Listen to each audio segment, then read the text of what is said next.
I basically take existing action figures, remodel them, repaint them, and they are all inspired by queer culture. Growing up as a queer kid, I was more interested in toys that were meant for girls, for example. As a kid, it feels like you're doing something that is not right.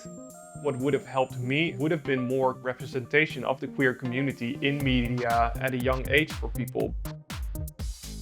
I'm very specific with the type of character that I choose and the type of figure I use.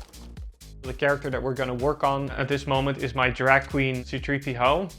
Once I have the base figure, I basically start working with clay. After an hour and a half, it starts to harden, so I have to sculpt very fast. In the movies, it's already very queer-coded. It's very kind of like a diva, and obviously for me, the most sense made it to make him into a drag queen. I'm gonna give it a purple base coat because it's the biggest surface that I have to cover. So I really have to prime the entire figure in one color, and then on top of that start laying all the other colors. I'm gonna be painting the chrome with very strong high glossy black. I'm gonna put over a chrome coat. It looks like actual chrome. And then tinting coat, which turns it into gold. When I finish an action figure, I set up a little mini studio at home and I take pictures of my figures. I also create the packaging for it and make it look like it is a legit product. I use a technique called boil and pop to soften up the heads or arms, so I can easily pull them out without breaking the figure.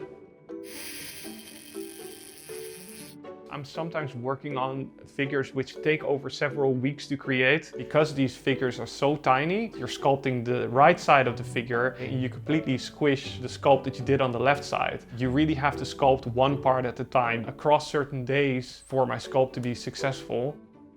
Figures easily range from $50 to $150. There's been auctions where figures get sold for a lot more. The cost for the materials easily go up from $100 to $150 just to make a 3/4 inch figure.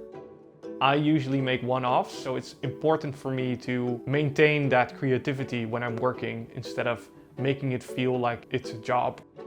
I don't want my work to just be queer for the sake of being queer.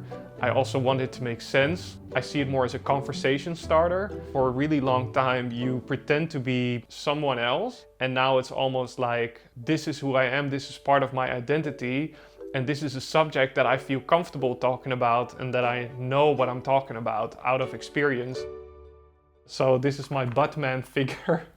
Instead of Batman. He's completely naked and it's actually called Batman Forever after the movie Batman Forever because he's supposed to be forever naked.